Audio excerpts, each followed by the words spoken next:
नेता हैं, राहुल गांधी जी जैसे जो नेता हमारे आरक्षण को खत्म करने की बात करते हैं विदेश में जाकर, उन सबको आपके मंच से ये हम बताना चाहते हैं कि हाँ, ये मैं नहीं, ये पूरा बहुजन समाज बोलता है, जो हमारे समाज के साथ, जो हमारे आरक्षण के साथ खिलवाड़ करने की कोशिश करेगा, उनके लिए हमारे पास सिर्फ एक ही लाइन है, संविधान हमारी पहचान है और आरक्षण हमारी आजादी। ये समाज आपको उसे छीनने नहीं देगा, ये समाज आपको हमसे ये आरक्षण नहीं छीनने देगा।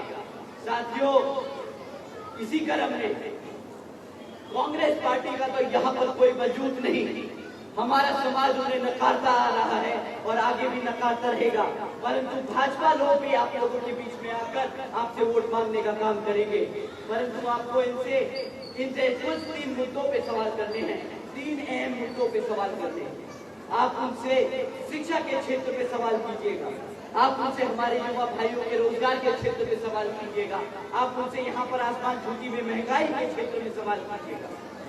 साथियों, इन तीनों मुद्दों पे मैं आप लोगों के बीच में भाजपा के जो पिछले 10 साल में काम हुए हैं वो आप लोगों के बीच में छोड़ के जा रहा हूँ, ताकि जब वो आपके बीच में आए तो आप उनसे वो सवाल कर पाए और उन्हें पूछे कि भाई पिछले 10 सालों में तुम्हें पूरे हरियाणा की जनता ने सत्ता में बिठा के रखा और तुमने हमारे समाज के लिए क्या किया।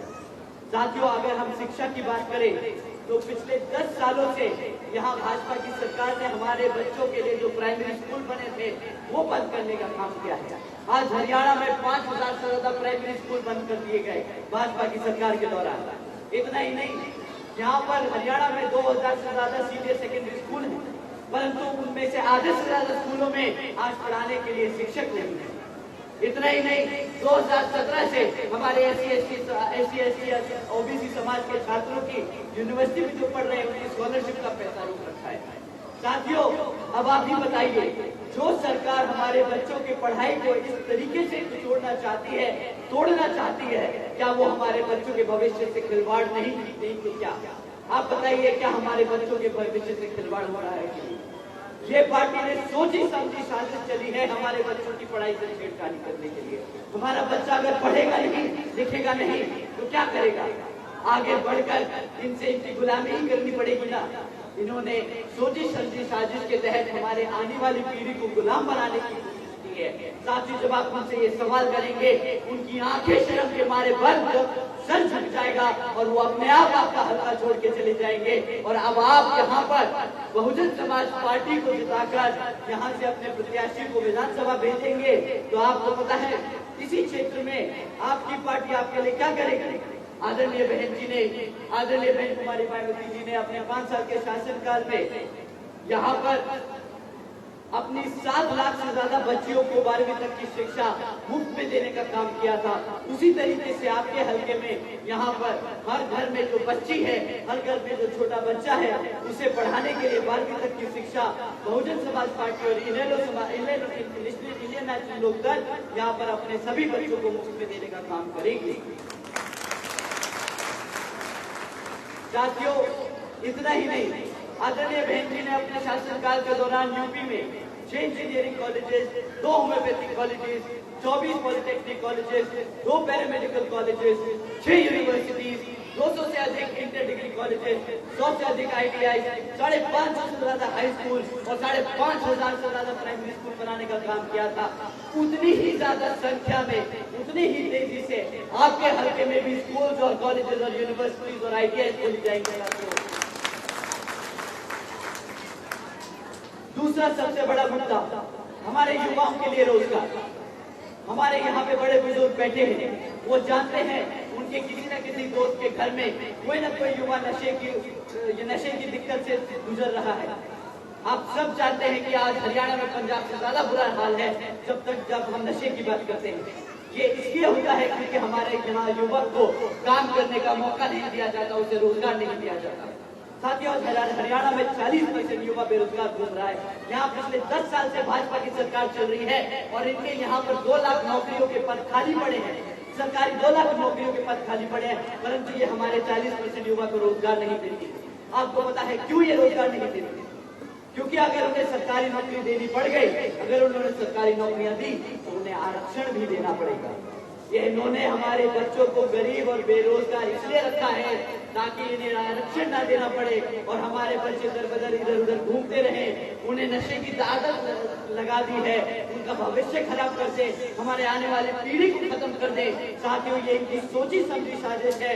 मैं अपने बड़े बुजुर्गों से दरखास्त करता हूँ कि आप अगर अपने आने वाली पीढ़ी को बचाना चाहते हैं, अपने समाज को एक बार फिर से उसी ताकत से हरियाणा में भी खड़ा करना चाहते हैं जिस तरीके से आदरणीय बहन कुमारी वायरती जी और माननीय साहब श्री काशीराम जी ने यूपी में खड़ा किया है, तो आप लोग इस बार यहाँ पर विधानसभा चुनाव में जो 5 अक्टूबर को वोटिंग है, आप यहाँ पर बहुजन समाज पार्टी के हाथी के सामने वाले चुनाव बटन जो है वो दबाकर यहाँ पर हमारे प्रत्याशी को जिताकर विधानसभा भेजने का काम करें।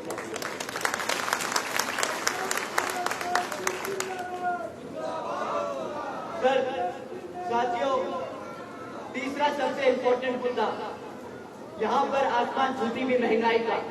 10 साल पहले जब भाजपा ने इलेक्शन लड़ा था तो उन्होंने गांव-गांव मोहल्ले घूम के बोला था कि पेट्रोल के दाम आसमान छू रहे हैं, गैस सिलेंडर के दाम आसमान छू रहे हैं। तो आज जब 10 साल बाद हम ये पेट्रोल और गैस सिलेंडर के दाम पूछते हैं तो उनका मुंह बंद हो जाता है, चुप्पी साध लेते हैं। आप लोगों के बीच में महंगाई के नाम पर ये सब बातें नहीं करते कि आज दाम क्या हो गया पेट्रोल और गैस सिलेंडर का। बोलते हैं हमने तो 80 करोड़ जनता को मुफ्त में राशन दिया, हमने गैस सिलेंडर के दाम करे न करे हमने तो राशन दे दिया, हम गैस सिलेंडर को 500 रुपया सब्सिडी में बांटेंगे। अरे भाई, तुम्हें सत्ता में इसलिए बिठाया था ताकि तुम महंगाई कम करो, ना कि हमारी जनता को और गरीबी में ढकेलो ताकि उन्हें तुम्हारे आमने सामने हाथ फैलाना पड़े मुफ्त में राशन मांगने के लिए। साथियों, अगर ये मुफ्त में राशन देते भी हैं तो इसकी कीमत हम पता है कैसे चुकाते हैं। मुफ्त में राशन की कीमत आपको सालाना 15,000 से ऊपर की नहीं पड़ती। आपको 15,000 से ज्यादा का राशन नहीं मिलेगा पूरे साल, परंतु अगर आपका बच्चे को रोजगार मिल जाता तो आपका बच्चा कम से कम 2.5 से 3 लाख रुपए कमाता सालाना। इन्होंने आपको 15,000 रुपए देके आपके बच्चे से 2.5 से 3 लाख रुपए छीनने का काम किया है। साथियों, ये महंगाई ऐसे कम करी इन्होंने कि आज हमारा नागरिक, भारत का नागरिक, हरियाणा का नागरिक, हमारा दलित वर्ग, हमारा एससी समाज, हमारा एसटी समाज, हमारा राजपूत समाज, हमारे विभिन्न समाज के लोग आज इनके सामने हाथ फैलाना पर मजबूर हो गए हैं। उसमें राशन लेना पड़ता है उन्हें। साथियों, एक तरफ ये लोग हैं जो सत्ता में रहकर हमें तोड़ते हैं, दूसरी तरफ कांग्रेस पार्टी है जो विपक्ष में रहकर इन लोगों को, भाजपा की पार्टी को ऐसे मुद्दों पे नहीं घेरती। तो साथियों, समय आ गया है, एक तरफ हमारी पार्टी है